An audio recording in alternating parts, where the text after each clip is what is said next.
Kidney క్యాన్సర్‌కి సంబంధించి specifically మనకి ఈ లక్షణాలు ఏమైనా కనిపిస్తాయా? కిడ్నీ క్యాన్సర్ వైపు దారితీస్తున్నామని.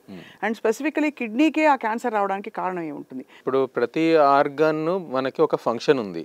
సో ఆ ఫంక్షన్ పరంగా మనకి ఫస్ట్ ఒకటే సెల్‌తో మనం స్టార్ట్ అయ్యాము. ఓకే. స్పర్మ్, ఓవమ్ కలిసి ఒక జైగోట్‌తో స్టార్ట్ అయ్యాము. సో అది ఒక్కొక్క ఫంక్షన్ కోసం లంగ్ ఫంక్షన్ ఒకటి, కిడ్నీ ఫంక్షన్ ఒకటి దానికోసం డిఫరెన్షియేషన్ అయిందనమాట. సో డిఫరెన్షియేషన్ అయినప్పుడు వాటి కోసం క్యాన్సర్ ప్రివెంట్ చేసే మెకానిజం జీన్స్ కూడా వేరువేరుగా ఉంటాయన్నమాట. సో ఇప్పుడు మనకి ఇన్ని జీన్స్‌లో లక్షల జీన్స్ ఉన్నాయి మన బాడీలో. ఏ జీన్‌లో లోపం ఉందో మనం చెప్పలేము. ఓకే. అప్పుడు కిడ్నీ యొక్క కణంలో ఏదైతే కంట్రోల్ చేస్తుందో క్యాన్సర్ ఆ జీన్‌లో లోపం ఉంటే గనక అప్పుడు వీళ్ళకి కిడ్నీ క్యాన్సర్ వస్తుంది. అది డిపెండ్స్ ఆన్ మన ఐ కానీ ఏదైనా ఆర్గాన్కి సెపరేట్ జీన్స్ ఉంటాయి. సో ఈ విధంగా మనము కొన్నిసార్లు ఫ్యామిలీలో రన్ అయ్యే క్యాన్సర్స్ చూస్తుంటాము, ఫెమిలియల్ క్యాన్సర్స్ అంటాము. సో ఒక జీన్ కంటిన్యూస్గా రన్ అవుతుంది, వాళ్ళకి ఒక సెట్ ఆఫ్ క్యాన్సర్స్ వస్తాయన్నమాట.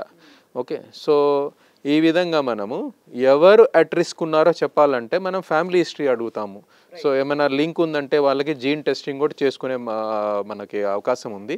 సో ఆ జీన్ టెస్టింగ్ ఉన్న వాళ్ళు ముందే వాళ్ళ ఫ్యామిలీ అదర్ మెంబర్స్లో కూడా ఆ జీన్లో లోపం ముందు చెక్ చేసుకొని మనం ముందే వాళ్ళకి ఇలా మీకు ఛాన్సెస్ ఉన్నాయి, సో మీరు రెగ్యులర్గా మోర్ ఫ్రీక్వెంట్గా స్క్రీనింగ్ చేసుకోవడము, వాళ్ళకి ఇంకా టార్గెటెడ్గా వాళ్ళకి ఇటువంటి అవాయిడ్ చేయండి, ఇటువంటి చేయండి అని మనం ఇంకా వాళ్ళకి గైడ్ చేయొచ్చు అనమాట.